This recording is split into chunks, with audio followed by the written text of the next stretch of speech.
Assalamualaikum warahmatullahi wabarakatuh. A'udzu billahi minasy syaithanir rajim. Bismillahirrahmanirrahim. Alhamdulillah. Alhamdulillahi rabbil alamin. Nahmaduhu wa nasta'inuhu wa nastaghfiruh. Wa na'udzu billahi min syururi anfusina wa min sayyiati a'malina. Man yahdihillahu fala mudilla lahu wa may yudlil fala hadiya lahu. Assalatu wassalamu ala rasulillah wa man tabi'al huda wa walah wa ba'd. Alhamdulillah, thumma alhamdulillah, thumma alhamdulillah.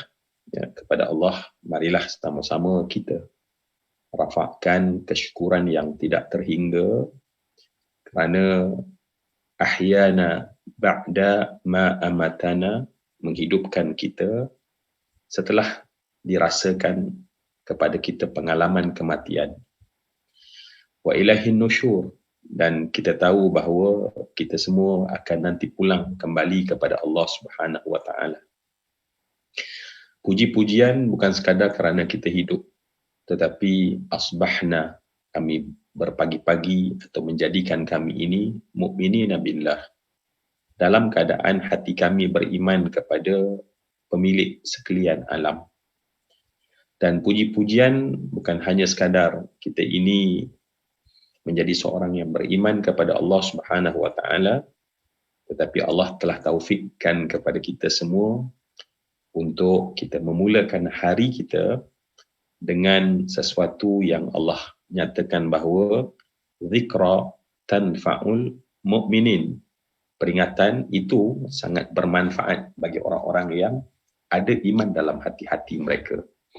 Alhamdulillah, rakan-rakan saya yang saya kasihi bersama lagi kita dalam pertemuan pada pagi hari ini melalui platform Dewan Dakwah Majlis Dakwah Negara. Seperti biasa, rakan-rakan marilah terlibat sama dalam usaha dakwah yang kita usahakan, dengan setidaknya hari ini kita share seramai mungkin rakan-rakan kita yang mungkin mencari-cari hari dengan keberkatan, rakan kita yang mungkin mencari di manakah platform-platform yang mereka perlu ada untuk dapat memperkokohkan keyakinan, kekuatan agama mereka, maka share. Dan kemudian begitu juga kita, bila kita like, maknanya kita aktifkan kita punya FB kita ni, supaya lebih ramai akan dapat dimanfaatkan oleh umat Rasulullah sallallahu alaihi wasallam. Dalam kesempatan hari ini, dalam kesempatan kita nak bercerita tentang sesuatu yang kita cuba fahami, yang dimaksudkan dengan kemenangan. Apa relevannya?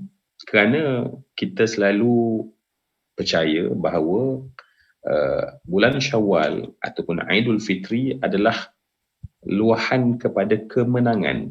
Dia adalah simbol kepada kemenangan. Jadi marilah kita memahami dan kemudian memberi erti kepada kemenangan yang disebutkan kemenangan tersebut. Kita biasa mendengar kalimah minal aidin wal faizin, daripada orang yang aid kembali, wal faiz, dan orang-orang yang berjaya. Jadi menunjukkan bahawa berjaya itu sendiri di dalam agama ada konsepnya, ada falsafahnya, bahkan ada tindakannya, barulah dinamakan itu sebagai al-fawz, sebuah kejayaan. Dan kita cuba tentu ingin mengambil kesempatan untuk mengaitkan antara kemenangan dan apakah nasib umat yang berlaku kini. Dan kita melihat seperti kemenangan itu belum berada dalam genggaman kita, walaupun kita berada pada momen-momen kemenangan, yakni lepas daripada bulan Ramadan.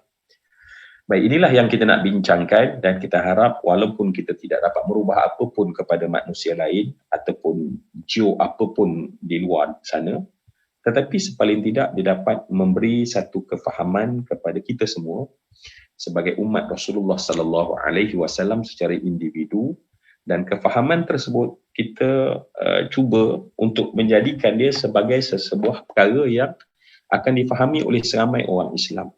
Kerana untuk kita mendapat sesuatu perkara, kita kena memahami perkara itu. Tak mungkin kita berjaya dalam perniagaan kemudian kita tak tahu pun tentang apa itu perniagaan. Tak mungkin seorang yang dia mesti tahu tentang apa itu perniagaan, bagaimana untuk berjaya, dan kemudian barulah dianggap sebagai berjaya. Sebab berjaya sebenarnya adalah merupakan perkara yang kalau saya nak sebut secara, adalah perkara yang paling sukar. Kerana itu tak ramai manusia berjaya. Kerana dia adalah sesuatu perkara yang sukar. Dan kejayaan adalah merupakan sesuatu natijah daripada sesuatu proses. Jadi sebab itu tidak ramai juga orang berjaya kerana orang tidak tahu apakah proses untuk menjadikan umat ini berjaya. Dan kita paling khawatir bahawa ramai orang, maksudnya kita umat Islam di akhir zaman, yang nakkan kejayaan tetapi tersalah menilai kejayaan, menjadikan yang kita anggap kejayaan adalah merupakan pukulan demi pukulan yang terus menjatuhkan kita semua, yang melemahkan kita semua, bahkan yang memburukkan lagi keadaan untuk kita itu mencapai kejayaan. Dan setiap kejayaan bukanlah sesuatu yang datang sekelip mata. Jadi inilah insya-Allah, dan sesuai insya-Allah kita yang pada 1 Syawal, pada Aidul Fitri, kita melaungkan takbir. Dan apa nama takbir itu? Takbir itu adalah takbir kemenangan. Takbir itu disebut sebagai takbir kemenangan. Allahu Akbar, Allahu Akbar, Allahu Akbar. La ilaha illallah wallahu akbar. Allahu akbar walillahil hamd. Ya. Kemudian selepas daripada itu, bila dibaca, kita tahu bahawa dia adalah kemenangan dan dia ada relate dengan apa peristiwa yang berlaku pada tahun kelima hijrah Nabi sallallahu alaihi wasallam dalam peperangan yang disebut sebagai peperangan Ahzab. Ya, kita Allahu akbar kabira walhamdulillahi katsira subhanallahi bukratan wa asila la ilaha illallah wa la na'budu illa iyyahu mukhlishina lahuddin walau karihal kafirun la ilaha illallah wahdah sadaqa wa'dah wa nasara 'abdah wa a'azza jundahu wa hazamal ahzaba wahdah. Baik, itu apa? Namanya adalah takbir kemenangan. Baik, jadi marilah pagi ini dalam keadaan yang rehat, ya, kita pun dapat menghirup udara yang segar dalam awal pagi ini, dalam keadaan kita ingin memahami apakah itu, bagaimanakah itu, apakah hakikat kemenangan itu. Jadi semoga dengannya kita akan berjalan ke arah kemenangan, artinya kita makin mencapai kepada kemenangan yang kita impikan. Baik, balik kepada kemenangan. Kalau kita tengok bagi Nabi SAW, ya, bagi Nabi kemenangan, Allah Subhanahu Wa Taala menyebut dalam satu surah, ya, Allah Subhanahu Wa Taala menyatakan bahawa idza jaa nasrullahi wal fath wa ra'aitan nasa yadkhuluna fi dinillahi afwaja fasabbih bihamdi rabbika wastaghfir innahu kana tawwaba. Baik. Pertama sekali, apa yang saya cuba untuk ajak kita melihat kemenangan, sebab kita nak sangat kemenangan berlaku pada kita. Kita nak sangat umat berlaku kemenangan di Palestin. Ya, itu adalah tangisan kita. Itu adalah harapan kita. Sebab tu sedikit-sedikit terowong kemenangan bila kita lihat, kita rasa gembira, ya. Dan kita tengok untuk mencapai kemenangan di Palestin atau di mana-mana, kelihatannya masih jauh, ya. Kerana itu, apabila kita tengok kepada surah yang Allah Subhanahu Wa Taala turunkan tentang Futuh Mekah, ya, peristiwa yang berlaku pada tahun ke-8 Hijrah. Allah Subhanahu, kita tengok, ya, peristiwa Futuh Mekah, ya. Futuh itu bermaksud pembukaan, dan sesuatu futuh dianggap sebagai kemenangan, ya. Sesuatu pembukaan itu dianggap sebagai kemenangan, ya. Banyak sekali dalam sirah kita mendengar kalimah futuh, termasuklah di Masjid Aqsa, ya. Itu juga ketika Sayyidina Umar Al-Khattab, ketika Salahuddin Al-Ayyubi, maka kalimah futuh juga digunakan untuk membayangkan bahawa pembukaan, ya, pembukaan ma'ughliq, sesuatu yang tertutup selama ini. Baik, pertama sekali, ya, ini termasuk juga kita dalam berhadapan dengan COVID, ya, kita mahukan kemenangan. Dalam family kita mahukan kemenangan. Kita nak manusia mahukan kemenangan. Tetapi rupanya kemenangan bagi orang yang beriman, dia ada prinsip pertama. Prinsip pertama, ya, kita hendak menang, ya, kita hendak menang. Maksudnya kita hendak mean kita memiliki kemenangan. So, pertama sekali orang beriman dia kena faham daripada ayat tadi, ya, kemenangan itu sebenarnya daripada siapa? Daripada mana? Ya, bila kita berhadapan dengan musuh, ya, bila berhadapan dengan Yahudi, kita berhadapan dengan COVID, ya, kita berhadapan dengan sesuatu masalah. Baik, orang beriman melihat dengan 100% keyakinan bahawa bila mereka berhadapan dengan musuh, maka kemenangan bukan didatangkan oleh musuh. Sebab itu Allah Subhanahu Wa Taala menggunakan idza jaa nasrullah, barulah wal fath. Wal fath, apabila telah datanglah pertolongan Allah, dan barulah kemenangan. Artinya, kalau tidak datang pertolongan Allah, maka tidak datanglah dan kemenangan. Dan di sinilah ruang yang saya sebutkan tadi. Manusia nak kemenangan. Manusia nak kemenangan manusia nak kemenangan. Tapi manusia kan kerana Yahudi itu mampu kita kalahkan. Bukan kerana kita lebih kuat berbanding mereka. Bukan kerana itu. Ini bagi orang beriman. Bagi prinsip orang biasa, orang fizikal, orang material, kemenangan, sebab itulah mereka mengukur kekuatan dengan kekuatan. Kekuatan, berapa kekuatan tentera yang dia ada, beberapa kekuatan kita yang kita ada. Maka orang yang lebih kuat itu akan menang. Ya, orang yang lebih kuat itu menang. Tetapi apa kata Allah Subhanahu wa taala?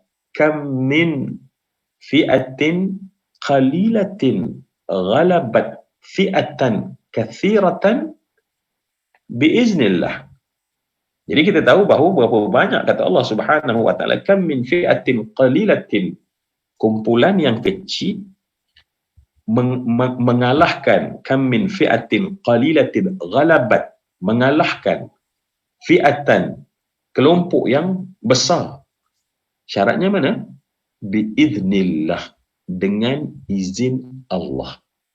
So biiznillah, ya, sedangkan kalau kita belajar dalam tafsir, kita tahu bahawa ada keadaan Allah Subhanahu wa taala menyuruh kita menggunakan insya-Allah dan iznillah. Ya, ada dua yang hampir sama tetapi penggunaan Qurani berbeza. Ya, insya'a, bila kita katakan bahawa apa yang dikehendaki oleh Allah, wa biiznillah, apa yang diizinkan oleh Allah, ada satu garis halus yang membezakan antara keduanya. Insya'a di sana adalah apabila kita bercakap tentang kehendak Allah dengan kita terlebih dahulu melakukan sebarang usaha, maka kita gunakan kalimah insya-Allah. Contohnya kita berjanji nak jumpa, nak buat lepas ni ke mana-mana, itu ada usaha kita. Tetapi iman kita menyatakan bahawa berlaku itu dengan kehendak Allah, kemahuan Allah, iradah Allah. Ya. Baik, berbeza dengan iznillah, hakikat mulanya adalah sesuatu benda yang tidak ada usaha kita. Dan dia berlaku secara total adalah dengan keizinan daripada Allah Subhanahu. Walaupun maknanya sama, walaupun maknanya takkan berlaku sesuatu keizinan melainkan dengan kehendak Allah Subhanahu wa taala. Tetapi untuk kita memahami bahawa dalam ayat yang sebentar tadi, Allah Subhanahu wa taala menggunakan, ya, sepatutnya berperang ni usaha kita. Patutnya bi masyiatillah, ya. Kam min fi'atin qalilatin ghalabat fi'atan katsiratan bi masyiatillah, dengan kehendak Allah, masyiah Allah, sebab kita ada usaha. Tetapi ulama tafsir menyatakan bahawa kerana usaha itu langsung tidak ada kesan pun untuk mencapai kemenangan, dan sesungguhnya kemenangan itu adalah mutlak daripada Allah Subhanahu wa taala. Sebab tu kalau kita nak kata contohnya dalam bahasa yang benda yang mutlak tanpa usaha kita, contohnya hujan turun, bukan insya-Allah, biiznillah, sebab tak ada usaha kita pun untuk menurunkan hujan tersebut. Baik. Maka fahamlah kita. Apa yang kita faham di sini? Kita faham bahawa kemenangan yang umat Islam cari-cari, yang umat Islam usahakan ini, maka dia adalah sebenarnya milik Allah. Dia tak ada kena-mengena dengan orang kafir, tak ada kena-mengena dengan orang Yahudi. Dia adalah tentang Allah Subhanahu wa taala. Maka sebab itulah Sayyidina Umar bercakap bukan kerana di atas bangga, tetapi di atas hakikat. Ketika dia melepaskan tenteranya, apa kata Sayyidina Umar? Sedangkan yang dia nak hadapi adalah tentera besar seperti kekuatan Parsi. Kekuatan Parsi adalah super power dunia di belah timur pada masa itu. Ya, sehingga adanya surah Ghulibatir Rum, kisahnya adalah tentang berperangnya Rom dan Parsi, kuasa besar pada ketika itu. Dan setiap masa akan ada sentiasa kuasa besar yang menaungi dunia ataupun memberi pengaruh kepada dunia. Baik, Sayyidina Umar menghantar tenteranya, dan kemudian Sayyidina Umar juga menghantar tenteranya untuk berhadapan dengan orang-orang Rom, atau di perbatasan-perbatasan kekuasaan Rom, ya. Dan sedangkan Sayyidina Umar ataupun tentera Islam adalah tentera yang masih tersangat baru. Ya, kalau kita tolak campur daripada Madinah, Rasulullah membangunkan selama 10 tahun, 2 tahun, baru umur belasan tahun. Itulah umur tentera Islam dan kekuatannya. Cuba bayang, berhadapan dengan empire yang punya sejarah ratusan tahun. Dan ketika Sayyidina Umar melepaskan tenteranya, Sayyidina Umar kata apa? aku tidak pernah rasa takut sedikit pun tentang kekuatan musuh. Aku tidak pernah takut sedikit pun dengan kekuatan musuh. Tetapi aku takut adalah saat kita tidak menjaga Allah Subhanahu wa taala, maka Allah biarkan kita kepada musuh lantas kita tidak mencapai kemenangan. Apa yang kita faham daripada Sayyidina Umar yang memimpin kemenangan dan menjatuhkan kekuasaan-kekuasaan itu, ruh yang dibawa oleh Sayyidina Umar, bahawa musuh itu tidak ada apa-apa pun kekuatan. Ya. Tetapi kenapa kita gagal mencapai kemenangan?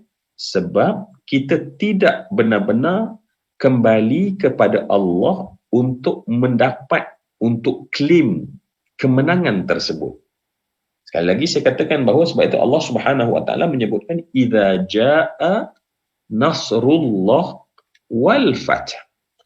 Maka kan itu mari kita balik-balik. Jadi kita balik dalam suasana kita, ya. Artinya ketika bertemu antara umat Islam, golongan Islam, Muslim, mukmin dan yang mereka tembung adalah kufar, ya, maka ketika itu yang menyebabkan mukmin walaupun fi'ah qalilah, walaupun mereka itu kecil, Rasulullah hanya bawa 313 orang, hanya sebilah pedang, dua bilah pedang yang dipegang oleh 313 orang, yang lain hanya memegang peralatan-peralatan tajam yang bukan dianggap sebagai untuk dibawa pada peperangan. Berhadapan dengan 1000 tentera yang komplit untuk bersiap untuk berperang. Tetapi bila bertembung antara mukmin dan kafir pada ketika itu, bilakah kita nak sampai kepada yang disebutkan bahawa innal batila kana zahuqa. Orang mukmin mesti melengkapkan kriteria mukmin dan kebenaran, ya, sebab yang bertembung idza ja'al haqqu, dan ketika itu orang kafir mesti dia duduk pada al-batil.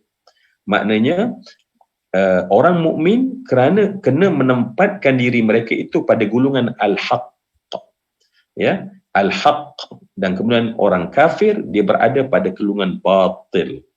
Baik, orang kafir dia dah sempurna batil dia, ya. Israel dah sempurna batilnya. Tetapi adakah mukmin berada pada al-haq, yang walaupun mereka ada pada fi'ah, supaya kemenangan akan Allah berikan kepada kita seperti mana Allah bi ahli badrin, ya Allah, seperti Allah memberikan kemenangan kepada ahli Badar, dan Allah memuliakan ahli Badar kerana kemenangan yang Allah berikan kepada mereka. Jadi semua yang saya kasih sekalian, kalau kita cuba untuk berbincang bersama-sama, ya, baik, kita ada dua ketumbukan, ya, kita ada dua ketumbukan, dan ketumbukan ini mestilah berbeza sepenuhnya, ya. Tak boleh orang ni sama, orang ni nak rebut tanah, orang ni nak rebut tanah contohnya. Maka perjuangan merebut tanah, maknanya apa beza? Bezanya adalah merebut tanah secara batil, mempertahankan tanah secara al-haq. Adakah cukup? Kita dapati bahawa belum cukup, ya, untuk memenuhi kriteria al-haq. Kerana al-haq itu mestilah kepada al-haq dari sudut kepercayaan, keimanan, amalan, akhlak, ya. Kerana al-haq itu datang bukan secara bercerai-cerai, tetapi al-haq datang dalam bentuk yang solid. Maknanya bila dia al-haq, bila dia datang dengan package akidahnya, package syariahnya, package akhlaknya, package ukhuwahnya, package kesatuannya, package ta'awunnya, package akhinya, package takafulnya. Baik, inilah al-haq yang ada pada umat Islam zaman lampau, yang kemudian Allah dengan mudah memberikan kemenangan kepada mereka. Ya, kalau kita belajar daripada peperangan Uhud adalah peperangan yang paling singkat, yang mana dengan cepat umat Islam mampu menumpaskan golongan yang kufar. Kerana itu, kita dapati bahawa kemenangan adalah datang. Baik.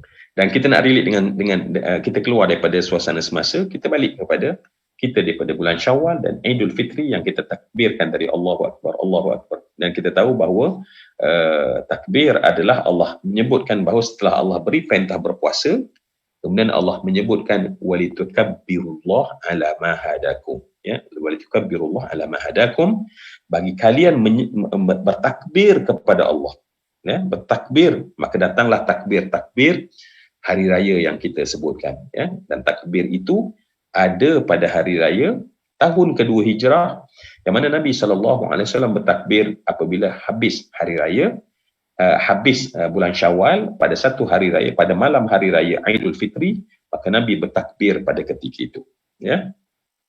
Bila sejak daripada perintah pertama puasa, maknanya bila perintah pertama puasa pada tahun kedua, maka adalah perintah menyambut bertakbir pada tahun kedua. Dan kita semua juga faham bahawa ulama, kita tengok kepada sejarah bahawa syirat takbir, ya, ucapan takbir itu, ya, bukanlah ucapan yang ada di zaman Rasulullah sallallahu alaihi wasallam, ya. Syirat Allah yang kemudian hari ini satu dunia, ya, hari ini satu dunia, Allahu Akbar, Allah, ya. Kalau Malaysia lebih mendayu, kalau Arab ada orang tu kata mana Arab berlagu.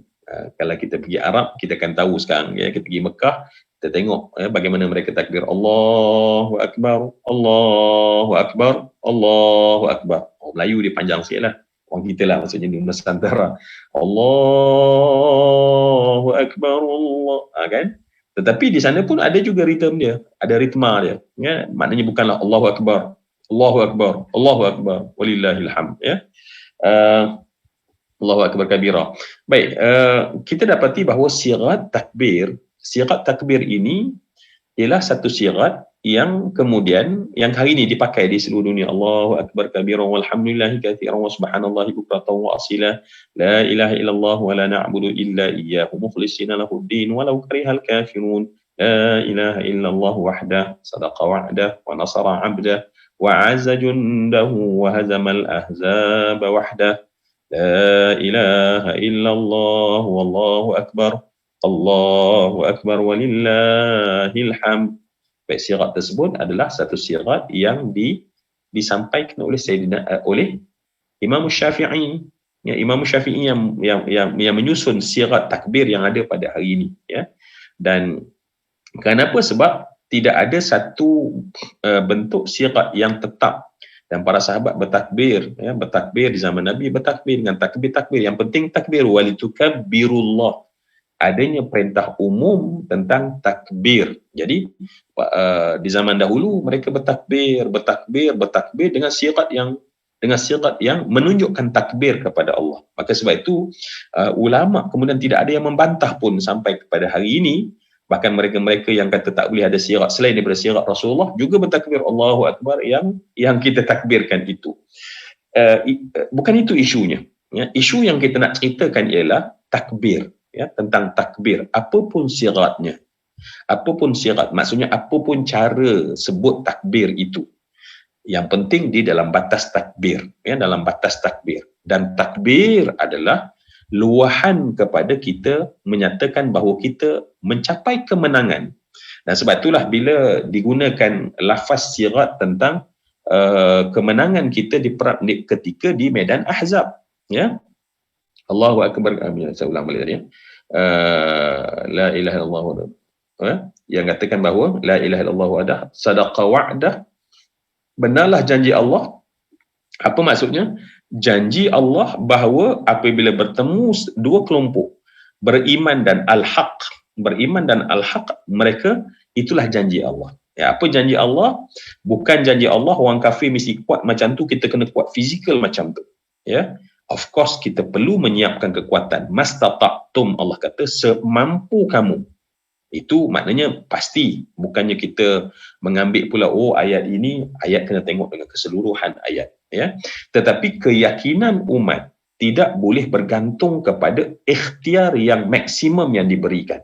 Kerana ikhtiar kita walau semaksimum mana, ikhtiar para sahabat 313 orang hanya maksimum yang mereka sempat ada, ya, sebab mereka tak plan untuk pergi ke berperang, hanya keluar untuk tujuan menahan kelompok yang menggunakan duit umat Islam yang dibekukan, disanction di Mekah untuk diperniagakan supaya menjadi modal menghancurkan umat Islam.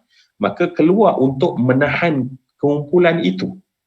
Dan kemudian bila bertukar menjadi kepada peperangan, Maka pada ketika itu, Masya Allah, apa yang para sahabat ada dan Rasulullah ada ialah keupayaan yang mereka hanya ada adalah seekor kuda, dua bilah pedang, beberapa ekor unta. Ini menunjukkan bahawa itulah keupayaan yang mereka mampu sediakan. Tetapi kerana mereka yakin dan percaya bahawa sebenarnya adalah ada yang lebih besar lagi, ada yang lebih kuat lagi, yakni pertolongan daripada Allah Subhanahu Wa Taala. Ya, sebab itulah itu janji, ya, wa'dah itu adalah janji Allah Subhanahu. Apa janji Allah? Apabila bertemu dua ketumbukan, yang satu al-haq, satu al-batil. Maka sebab itu al-haq kena menempatkan diri benar-benar, dan inilah yang dia ajar oleh Az-Zanki, yang kemudian dipelopori oleh Salahuddin Al-Ayyubi. Inilah yang diajar oleh Syamsuddin, yang kemudian dilaksanakan oleh Sultan Muhammad Al-Fatih, kerana mereka tahu bahawa tentera kena mempersiapkan untuk menjadi seorang al-haq. Ya, al-haq. Kita tak boleh menyerupai batil. Ya, sebab itulah mereka sangat tak suka kalau ada saja bila bertembung. Sebab tu Nabi bila rehat di medan peperangan, ada sahabat menggantungkan, sebab dari sudut lain adalah Nabi tak hendak bila bertembung antara mukmin dan kafir, maka kita tasyabuh dengan kafir walaupun pada juzuk-juzuk yang kecil. Walaupun pada juzuk-juzuk yang kecil, ya. Contoh juzuk yang kecil adalah syiar dan pakaian. Ya, kalau umat Islam bangga dengan pakaian kafir, kemudian terjun dalam medan peperangan, so kita ada satu juzuk yang membuang al-haq sepenuhnya, yang menyebabkan bila bertembung daripada atas, kita tak nampak siapa yang membawa panji al-haq, kerana fizikal menunjukkan bahawa kita sama dengan mereka, ya. Sama dengan mereka. Jadi kerana itu kita dapati bahawa kemenangan ada apabila Allah Subhanahu Wa Taala berikan kemenangan itu. Kita mengusahakan, tetapi usaha tersebut dalam hati orang beriman, dia meyakini bahawa kemenangan itu aku minta, aku claim daripada Allah. Aku claim daripada Allah Subhanahu Wa Taala. Dan dia bukan hanya ada pada doa yang kita panjat. Ya, of course doa adalah senjata orang beriman. Tetapi bukan sekadar doa, tetapi perlakuan manusia, orang-orang yang berada pada kelompok al-haq, yang melaksanakan erti doa, yang diminta, maka pada ketika itulah barulah doa menjadi senjata. Ya, kalau hanya sebut recite doa, tetapi perbuatan, tingkah laku kita, akhlak kita tak sama. Dan sebab itulah yang paling ditakuti di dalam medan bila bertempur adalah apabila kita digeluti oleh emosi. Ya, sebab emosi pada banyak masa dia mencabut kebijaksanaan, dia mencabut kepandaian, dia mencabut segala benda. Sebab bila emosi menguasai seseorang, dan emosi itu yang push factor dia untuk dia berperang, emosi menjadikan kita sentiasa tersalah langkah. Ya, kerana itu latihan, ya, balik pada puasa, sebenarnya kenapa kita bertakbir hari raya yang dianggap sebagai takbir kemenangan dan peristiwa yang paling total, sebab peristiwa perang Ahzab, ya, perang Ahzab itu dianggap sebagai kemenangan sebab umat Islam berada pada paras yang sangat lemah untuk berhadapan dengan kekuatan yang paling sempurna. Ya, sebab tu dikata Ahzab.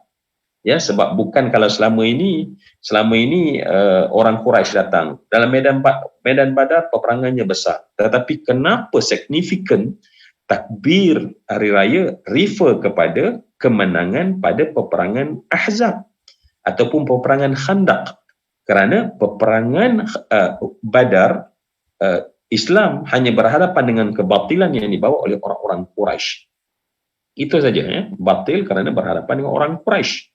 Dan orang Quraisy datang untuk memberi paku keranda terakhir kepada 313 orang ini. Sebab itu doa Nabi, seandainya tidak ada pertolongan, maka tidak adalah orang yang akan menyembah Engkau, ya Allah. Hanya inilah tonggak yang awal terhadap agama ini, yang kalau dipukul mereka maka mati, maka Islam ini mati. Begitulah adat, ya. Itulah adat. Rasulullah menyebut tentang adat.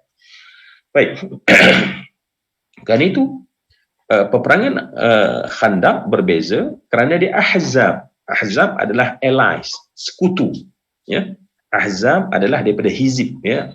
Berapa kelompok-kelompok, semua kelompok bersatu, ya.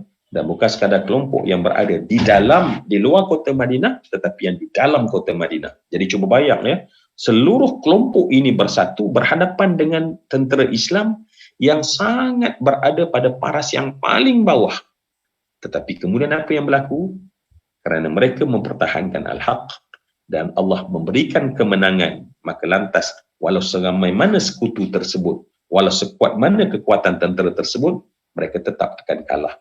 Dan itu semua yang dikasih sekalian di penghujung ini. Sebab banyak lagi yang kita berceritakan, insya-Allah akan disambung-sambung pada masa akan datang untuk kesedaran saya dan kita semua, supaya kita dalam apapun perjuangan, apapun yang kita tahu bahawa aku hanya nak melayakkan diri untuk menjadi al-haq, untuk aku mendapat pertolongan daripada Allah. Dan sebab itulah semua yang saya kasih lihat, setelah kita tahu kemenangan itu datang daripada Allah tadi, maka kenapa lepas kita puasa, kita meraihkan kemenangan, sebenarnya simboliknya adalah sebelum kita mencapai kemenangan dalam medan jihad, kita kena terlebih dahulu menang di medan mujahadah.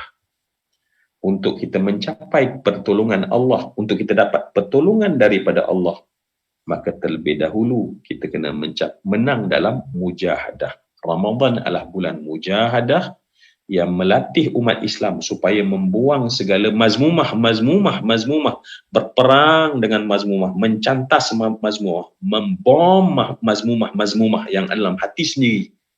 Rupanya orang umat Islam saat mereka buang mazmumah mereka, buang hasad dengki mereka sesama mereka, buang membenci sesama mereka, buang semua perasaan sombong sesama mereka, barulah berjaya mereka buang, maka barulah rupanya pada ketika itu mereka telah berjaya dalam mujahadah, barulah Allah berikan, ya, kepada mereka kemenangan di dalam jihad mereka. Jadi kalau umat Islam tak ada pun proses untuk melatih mujahadah, ya, bahkan tak kenal pun apa itu sifat yang namanya takabur, ya, yang atas nama ilmu kita takabur, atas nama amal kita takabur, atas buat baik kita takabur. Dan cuba bayang, al-haq, ya, sedangkan Allah kata walaupun satu besar zarrah Allah kata takabur, tapi ada pada kelompok kita. Bukan takabur itu maknanya besar berbanding sesama kita, ya. Dan sebab itulah semua yang dikasihkan sangat menyedihkan. Musuh telah masukkan benda ini di dalam umat Islam sehingga akhirnya umat Islam hari ini kalau belajar disombong dengan ilmu dia. Dia rasa paling betul, sebab itulah dia berani menyalahkan orang. Orang yang tidak ada sombong, dia tak akan mampu, dia akan kadarkan diri dia bercermin untuk tengok bagaimana ulama-ulama yang besar, ulama-ulama yang hebat.